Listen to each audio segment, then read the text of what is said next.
শুভ সন্ধ্যা বন্ধুরা, রান্নার নতুন একটা ভিডিওতে তোমাদের অনেক স্বাগত। তো এখন সন্ধ্যা নয়, যে ভিডিওতে যেটা দেখতে পাচ্ছ আর কি, সন্ধ্যা নয়, দুপুরবেলা এই 12টা নাগাদ আমি গেছিলাম গাছের থেকে লেবু পাতা ছিঁড়তে।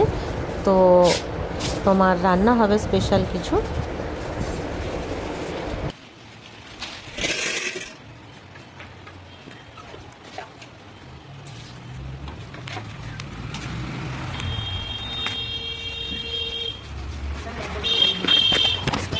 কি রান্না করবো তোমরা দেখতেই পাবে। চলো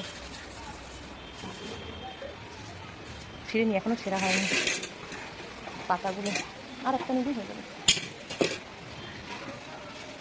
বাড়িতে গাছ থাকলেই একটা সুবিধা। তো চলো এবার রান্নাঘরে যাওয়া যাক। তো চলে এসেছি রান্নাঘরে। দেখো এখানে বড় বড় কাতলা মাছের পিস নিয়ে এসেছি। তো আজকে আমি গন্ধরাজ লেবুর রস আর পাতা দিয়ে আমি গন্ধরাজ কাতলা করব। প্রথমেই দেখো মাছগুলো নিয়ে তারপর দিয়ে দিয়েছিলাম নুন, দিয়েছি গোলমরিচের গুঁড়ো, আর দিয়ে দিলাম টক দই। তারপরে দিয়ে দিলাম গন্ধরাজ লেবুর গাটা ঘষে, ওই লেমন গ্রাস বলে যাকে আর কি, ওইটা দিয়ে দিলাম। দিয়ে তারপরে লেবুর আর কিছুটা অংশ কেটে নিয়ে একটু রস দিয়ে নিলাম। দিয়ে মাছের পরিমাণ বুঝে এটা আমি দিই।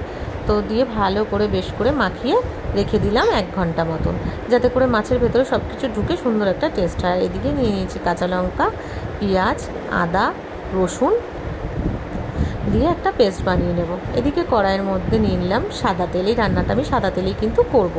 তো সাদা তেল নেওয়ার পরে যখন তেলটা গরম হবে, ওর মধ্যে জাস্ট মশলাটা আমি ঢেলে দেবো। ঢেলে দিয়ে একটুখানি মশলার বাটিটা ধুয়ে জল দিয়ে দেবো। দিয়ে খুব ভালো করে নাড়তে থাকবো। এরপর এর মধ্যে দিয়ে দেবো নুন, দেবো তারপর হলুদ দেবো, তারপরে দেবো কালারের জন্য কাশ্মীরি লঙ্কার গুঁড়ো। দিয়ে খুব ভালো করে নাড়াচাড়া করবো। যখন তেল বেরিয়ে আসবে ওর মধ্যে দিয়ে দেবো একটু পরিমাণে চিনি।